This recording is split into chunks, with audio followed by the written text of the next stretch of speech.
Hi, gang. So today is the um, third class. So this is the third series, third lecture set in the semester. So if you haven't been keeping up, you've got some work to do.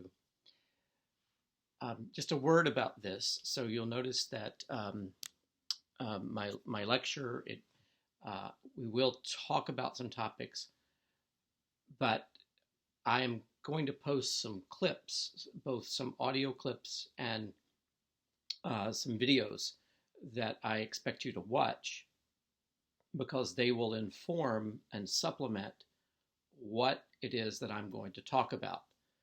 So, the great thing about this is if we were in class, this is both the good and the bad. If we were actually sitting in physical class, I would be showing these to you.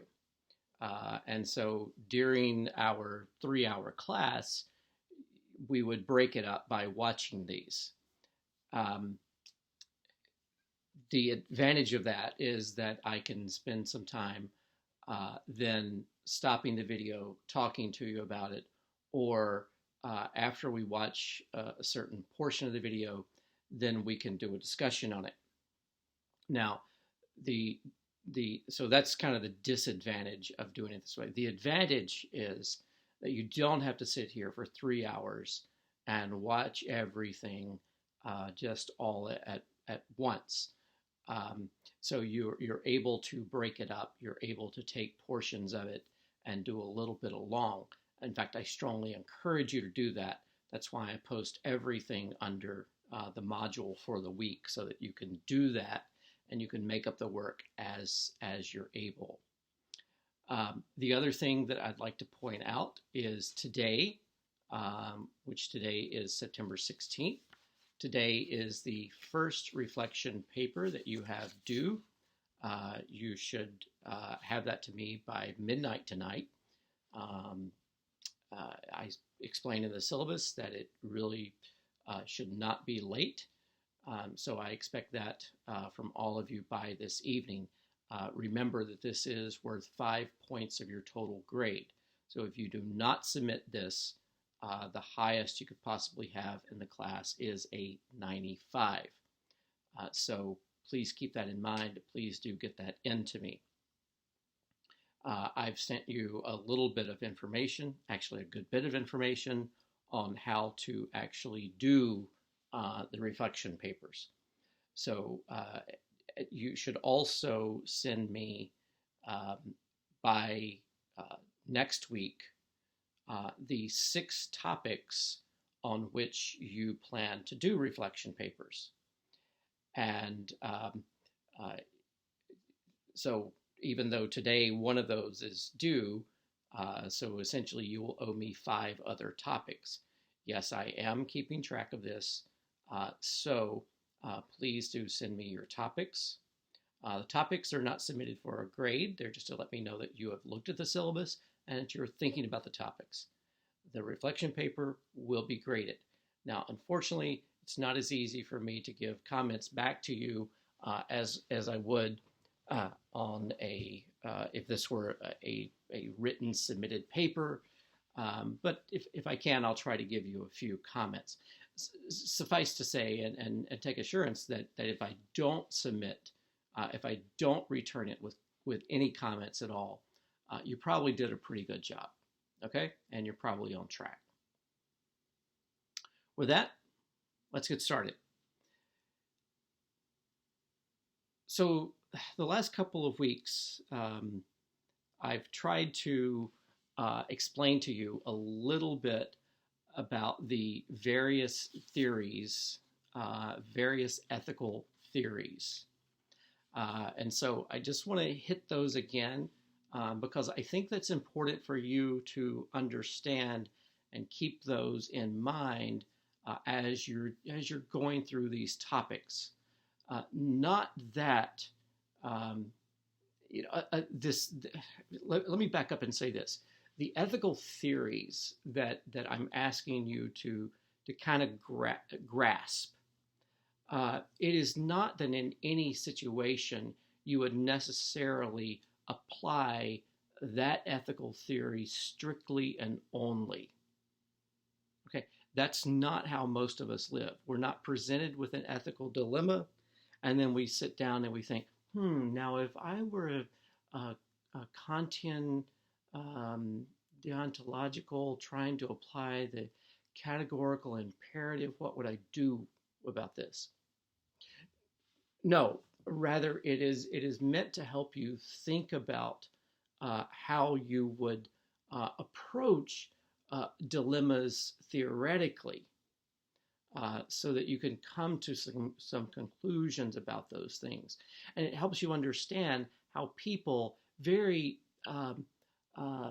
well-intentioned people sometimes, can come to extremely different approaches to a problem. You might see it so very clearly, and they might be diametrically opposed to how you see it.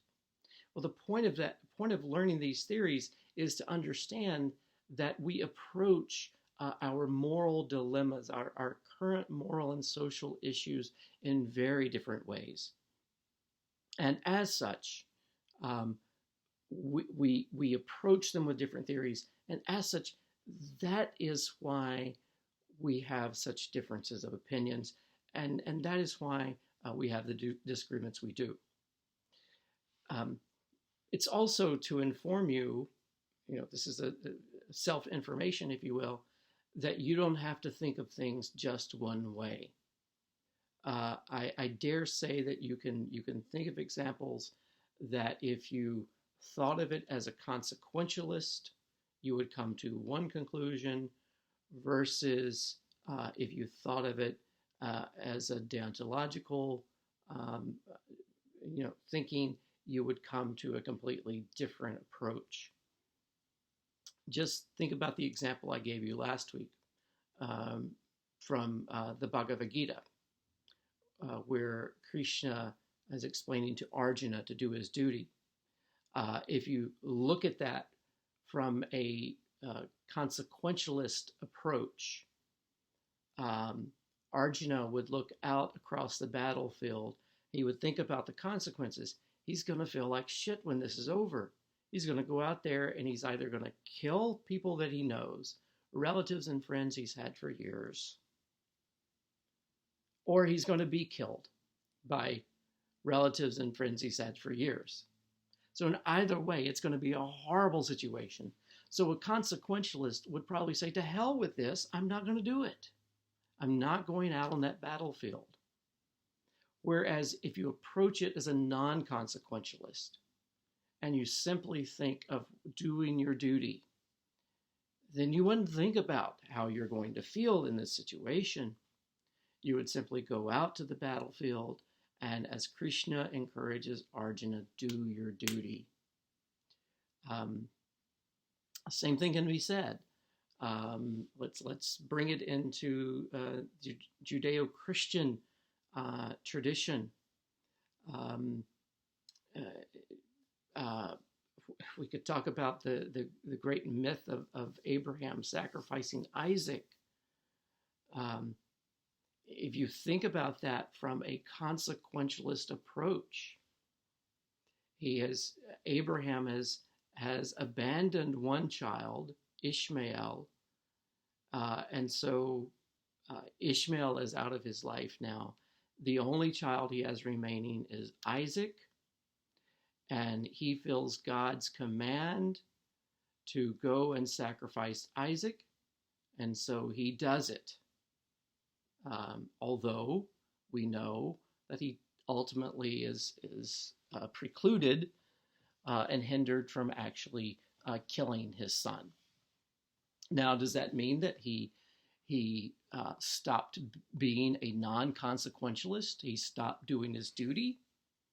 Or does that mean that that he actually was obeying God? In the way the story is told, in both instances, he's obeying God. So you can see how, depending on how you approach the ethical dilemma, it can change the outcome significantly. And so that's why we learn these theories. So let's look at these theories again. Let's look at them again. So we divided them into essentially three categories: consequentialism, non-consequentialism, and what I call the alternatives. Okay, in consequentialism, we say that it is teleological, Teleological, teleological. The root there for that word, telos. In fact, if you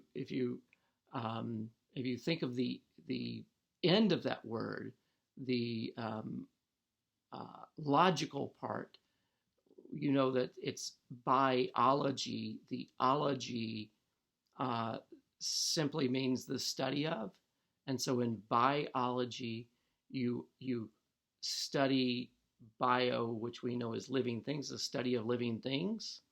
Sociology, the study of society. Psychology, the study of the psyche. So in teleology, you're studying the end of things. You're looking at the end of things. So as a consequentialist, you are looking down through time and you're making a judgment based on the end result.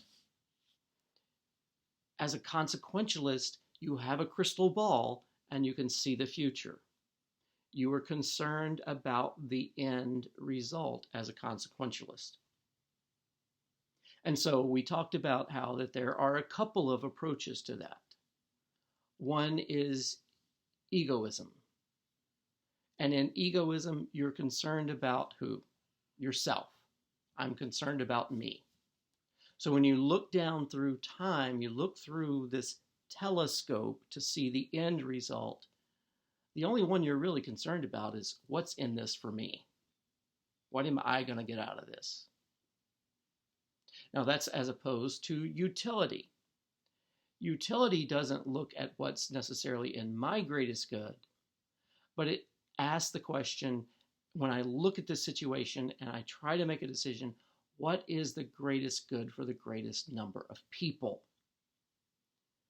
What outcome will be best for multiples of people? And so whatever the answer is, as you look out at the end, you look at the telos of this, and you decide what is the greatest good for the greatest number of people. It might not be in your interest to do that. So in that sense, you're disregarding self in favor of the greatest good. I think it famously, God, I haven't watched anything like science fiction forever, but I think it's one of the Star Trek movies. Spock tells Kirk, the needs of the many outweigh the needs of the few. In this case, it would be the needs of the many outweigh the needs of the one. So that's how you would distinguish between egoism versus utility under consequentialism. Now, I also threw in there the idea of social contract. Social contract relates to utility in a very direct way, but it's this rule by which we live and conduct our lives in common society. To live in society, we abide by certain rules. And so for that, we say that we abide by the social contract. In order to conduct our daily life. Okay?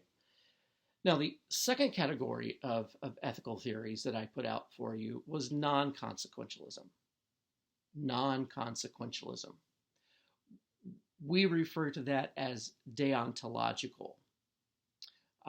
There, I would want you to see the DEO, DEO, at the beginning of that. The Deo, look at the D, and that should remind you of duty. Okay? So in deontological, it is your study of your duty. And in that, you don't look at the consequences. You don't consider the consequences. You might know the consequences, but the consequences are not the point. Your duty is the point in this.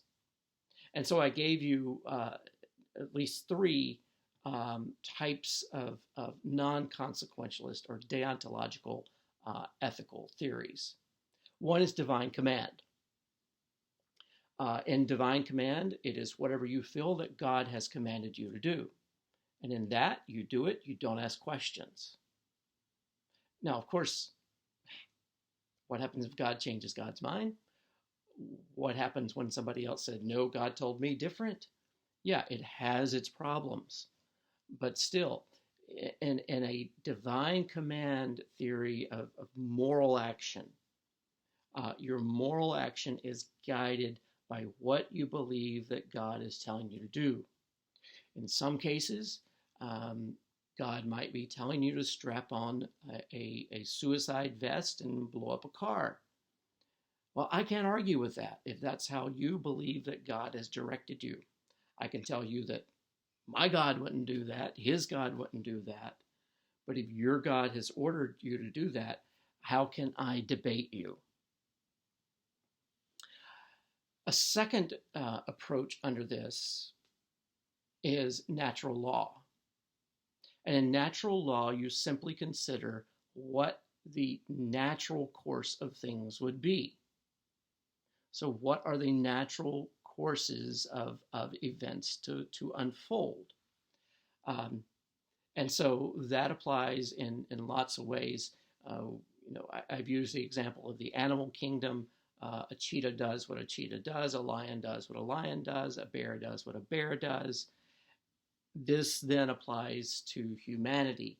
An eye does what an eye does, a hand does what a hand does, a mouth does what a mouth does, a body does what a body does. And so if you're trying to discern whether an action is right or wrong, you need to think about what is natural. Now that gets a little hairy and difficult too. This is mostly applied, or I shouldn't say mostly, it is often applied with regard to sexual ethics. So what would be the right thing to do? And so when we talk about this, we'll talk about it more when we get to reproductive and sexual issues. But you would ask, what is a natural course of things? And so you allow nature to take its course, and you don't intervene in that in any way. Now, the third category that I think probably is most applicable to us in our discussions is what we call the categorical imperative. The categorical imperative. And this was formulated by Immanuel Kant, you will recall. And the categorical imperative says you should never act in any way that you would not want your action to become a universal law.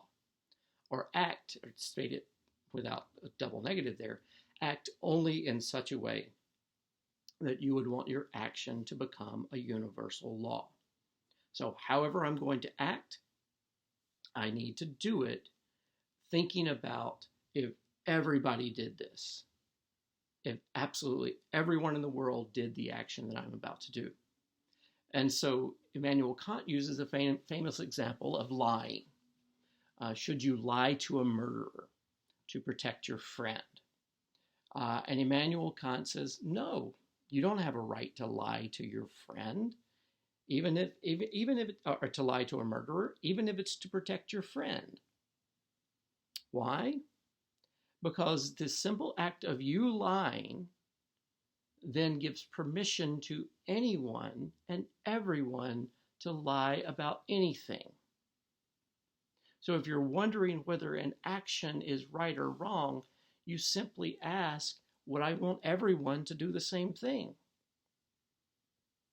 And you might say, well, I would want somebody to lie to a murderer. But that's not the question. The question is whether or not it is right to lie.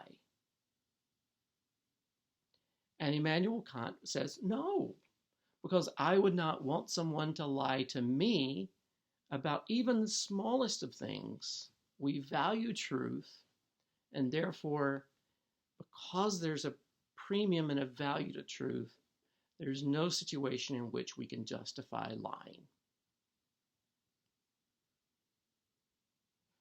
He could apply that in other ways too. What about the murder itself? Is it right to take a life? Of course, no. So then he would apply that to something like capital punishment, and he would say that that's, that would be inappropriate as well, because we wouldn't want murder in any type, in any form. We wouldn't want taking a life in any form. Now, so with those two out of the way, then we come to this third category that I gave you, what I call the alternatives. And they're somewhat related in some sense. And one is called virtue ethics. And I told you that the word that Aristotle used was eudaimonia, the good life. So how do you achieve a virtuous moral life? You imitate someone who lives a virtuous moral life. You practice that ethical moral life, and you continue to practice that until it becomes second nature, like practicing the violin or practicing a dance move, like practicing anything else. The more you do it, the more it becomes muscle memory, and so the more likely it is that you're going to do the right thing when you get into a difficult, sticky situation. So that's virtue ethics, Aristotelian virtue ethics. Then another category under the alternative is called care ethics. Care ethics is a much more feminist approach. It doesn't look at ethical decisions as linear decisions the way that consequentialism and non-consequentialism does. It simply says that there is a holistic, more systemic approach to ethics, and Carol Gilligan thought of that as a feminist approach. And so in care ethics, you ask, what is good for the person? What is right in this situation? It's not situational ethics per se, but you ask what is right in this system. And so is it right to allow grandma to die? Is it right to hasten grandpa's death? It might be.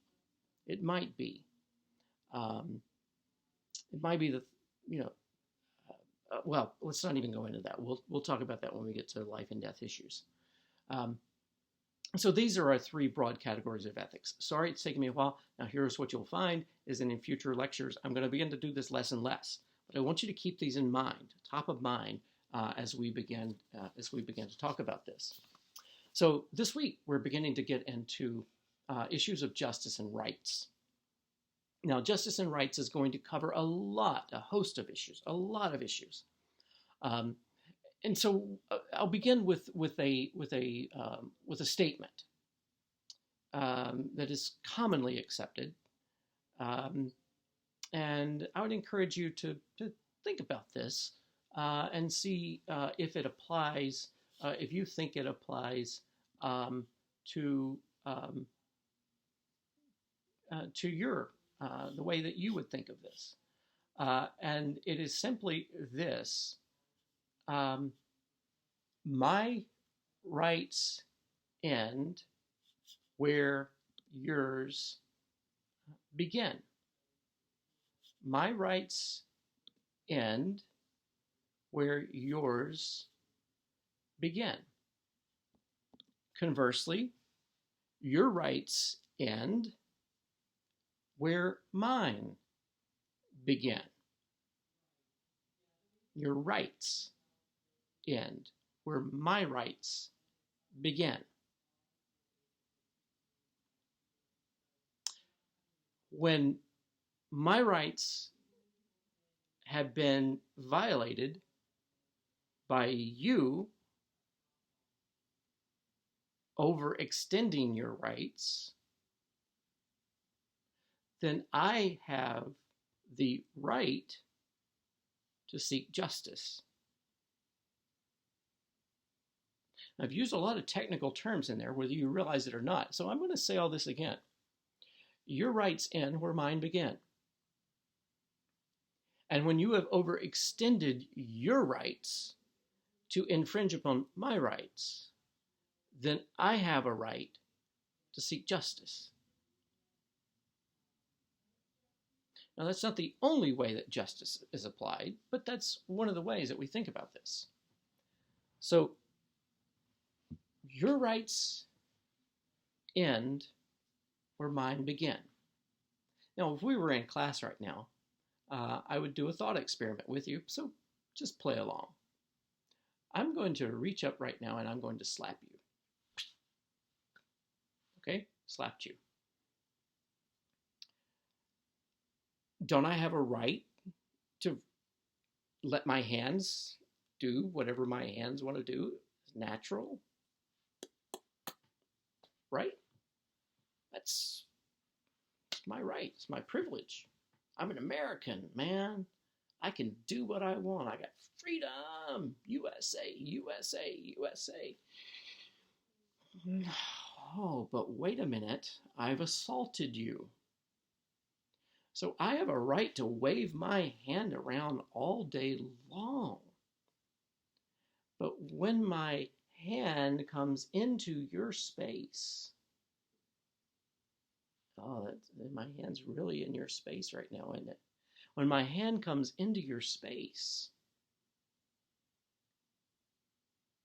especially if it makes contact with you, then I've violated your rights. I've violated your rights. And so now you have every right to call 911 and get the police there because I've assaulted you. And so you then can say, hey, I was assaulted. Take him to jail. Charge him a fine. Arrest him. Whatever the punishment would be for that. And so over the next couple of weeks, we're going to be discussing issues of justice in various contexts. And those various contexts, and when we talk about justice, we're talking about other things. We're talking about rights, we're talking about liberty, we're talking about equality, we're talking about paternalism. Yes, I'll define some of these terms for you. So when we're talking about rights in their various, or justice in its various contexts, and rights in their various contexts, liberty in its various contexts, we're talking about things like race, immigration, refugees, slavery, capital punishment, religion, vaccines, drugs, free speech, and press. Let's begin with another thought experiment right now. So I infringed on your space, didn't I? I got all up in there, slapped you. Yeah, you don't like that, do you? Nah. I'm not touching you. What about wearing a mask?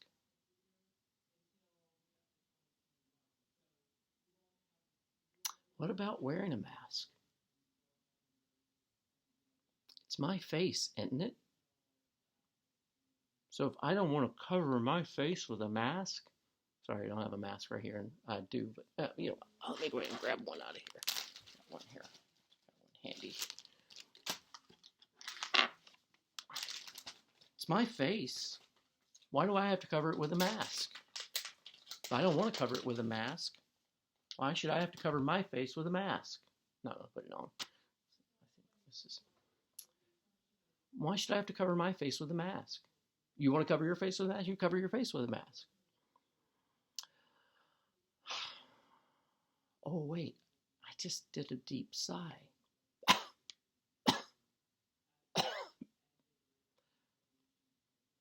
Now have I infringed upon your rights?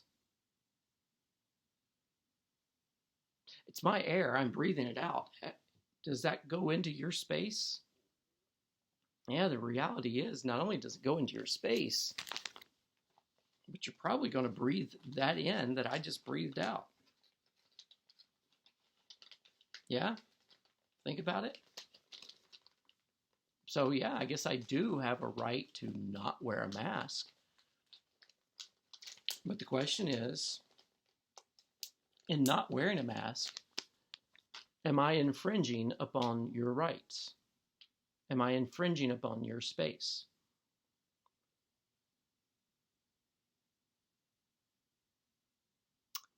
Something for you to think about.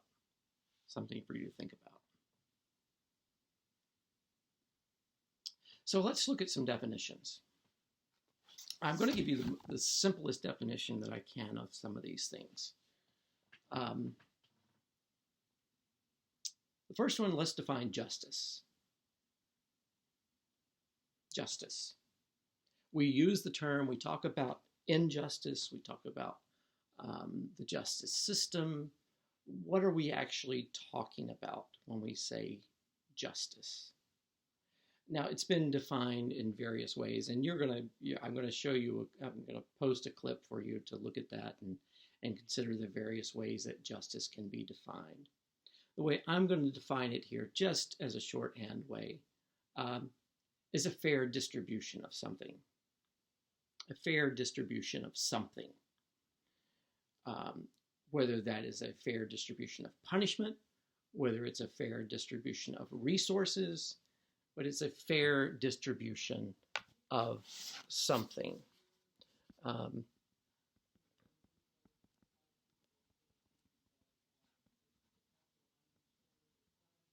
So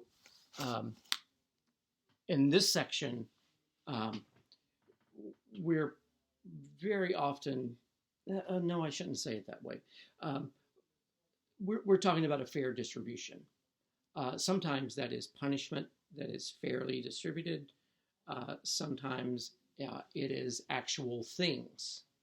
So in justice, we say that there are two principal types of justice. Two principal types of justice. One is distributive, to distribute, so distributive justice, and that has to do with equality. With equality. Now, I wish we were on Zoom right now, and there's a meme that I would share with you, and I can't find a way to share the meme in this format, so I'm probably going to have to change how I'm recording my lectures. The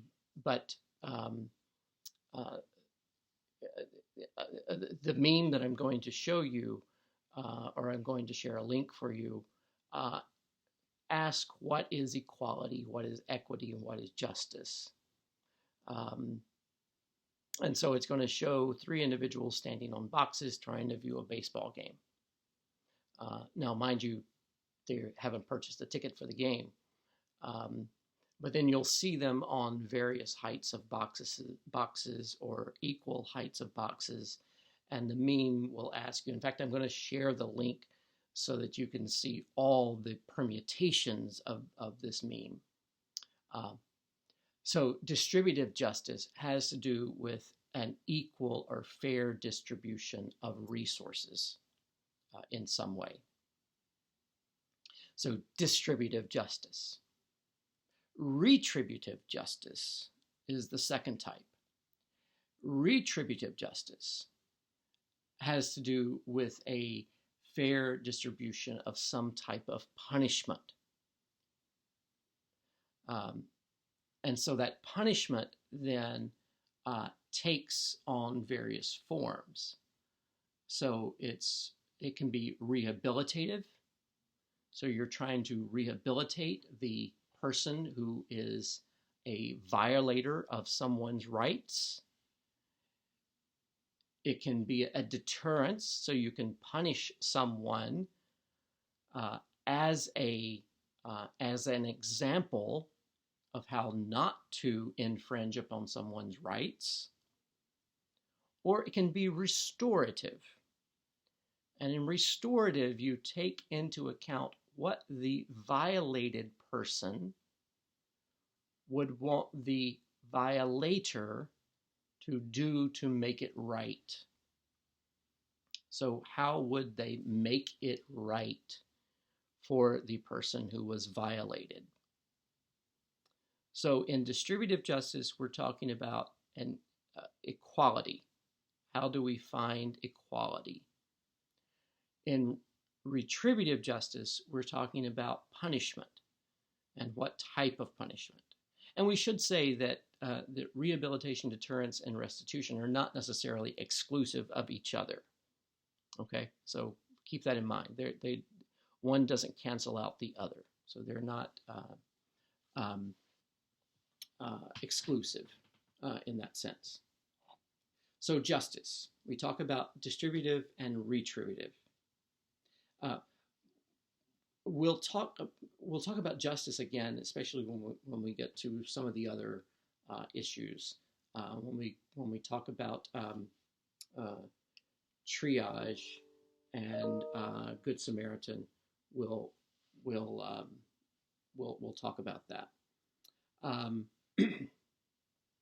So then we come to rights. What does the term rights mean? Rights, in the simplest definition I can offer you right now, is an entitlement. To what are you entitled? So if you present yourself at the hospital, are you entitled to treatment? Well, yes. Are you entitled to go first? No. If you present to the hospital with a shoulder out of joint, it might be painful, but you'll live. Versus the person who's just brought in by ambulance with a heart attack. That person is entitled to service first. So that's why they triage you at the hospital to decide in what order you will be seen, because they have limited resources. And you might say, they don't have limited resources, they have lots of stuff. I've seen it, they got Band-Aids everywhere. Well, no, humans are a resource as well. And so they have limited doctors and nurses on staff. And so with that limited number of doctors and nurses, they can only see a certain number of patients. And so therefore they have to put those patients in an appropriate order to be seen. Okay? So rights are entitlements. But entitlements are not exclusive in the sense that you can't say, well, I have a right to treatment. Yes, you have a right to treatment. That is exclusive. But you do not have a right to what order and how you get that treatment. Okay? Let's define another one. Liberty. What is liberty? We hear about liberty, we talk about liberty, but what is liberty actually? Liberty is the absence of restraint. It is what we talk about freedom. So liberty is what we would call freedom, or to define it another way, the absence of restraint. But then that begs the question, if liberty is the absence of restraint, if it is freedom,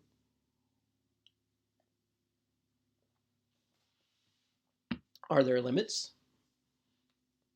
Remember when I was all up in your space? Remember we were talking about the mask? So are there limits to your liberty? And where and how should those limits be imposed if there are? And that leads us to the next term, paternalism. Paternalism. Paternalism, as in parent, paternal, paternalism, is when an authority either supplies the needs for a person or people, or regulates conduct. Supplies an authority, either supplies the needs or regulates the conduct. Let me give you an example.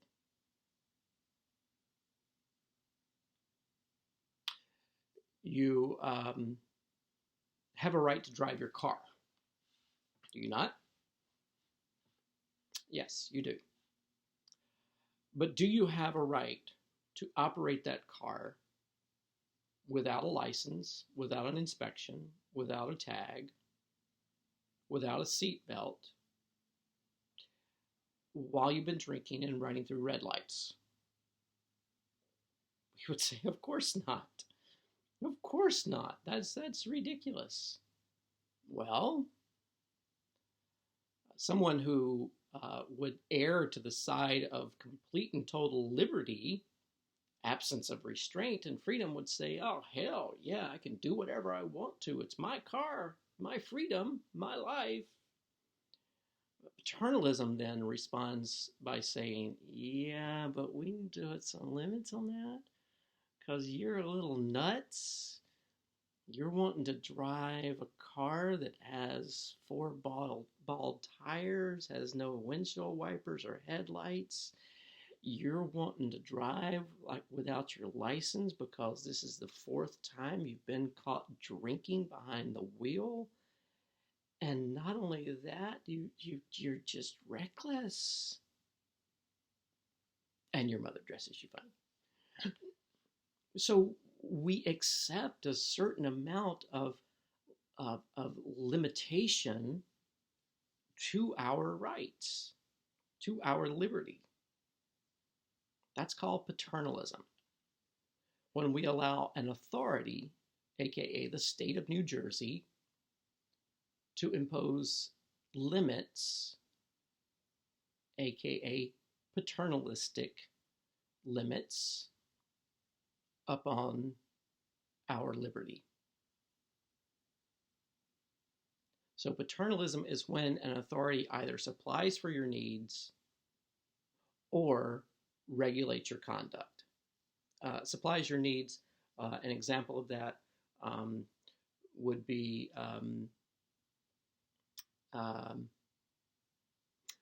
Social Security. Yes, you pay into Social Security, but then the government is the one who sort of regulates the distribution of that. And so they provide for an income for you through Social Security. But even if you haven't worked, see, this is where Social Security comes in. Even if you haven't worked, the idea is that there's a safety net that will come in and supply for your needs and take care of you when you're sick or when you are old. Okay, so paternalism.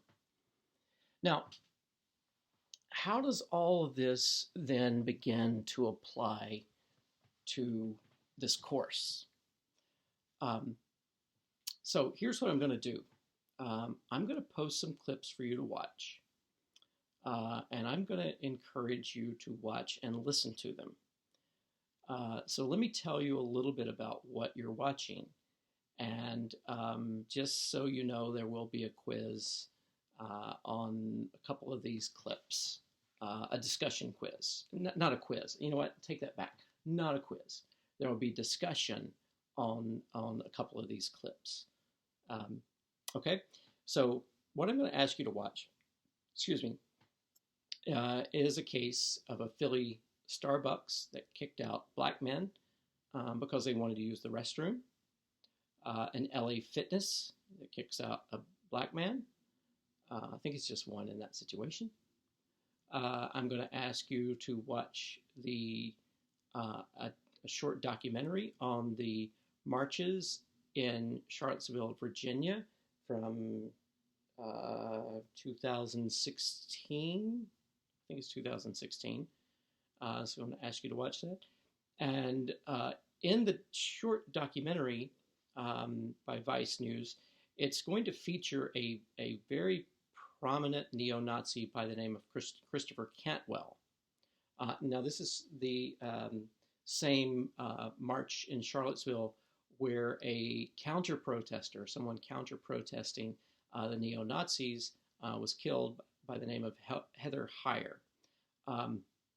So I'm going to ask you to watch that short documentary about that. And then there's another clip that's a follow-up to it where Christopher Cantwell, who had on the day leading up to the march, the neo-Nazi march in Charlottesville, where he had featured very prominently talking about what he would do. He has a gun, he's willing to kill, all for his rights. And then the next day or two after someone has been killed, he's going to be crying like a baby because he's in fear. And so there's a lot of discussion that we could have about that. So I'm going to post these clips. I'm also going to post something else, two others.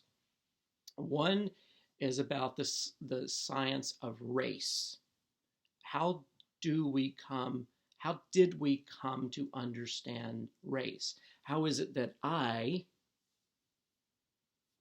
am called a Caucasian? That term actually comes from the Caucasus, a region of mountains in Asia. And if you've seen people in the Caucasus, they are not this color. So how did I come to become called Caucasian, whereas you might have a complete different skin color? And even if you are from the Caucasus, you're not you're not named Caucasian, or you're not called Caucasian.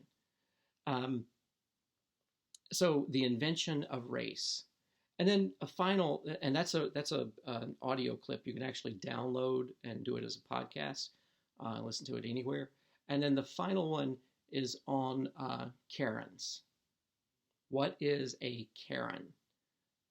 And do we have Karens in our current society?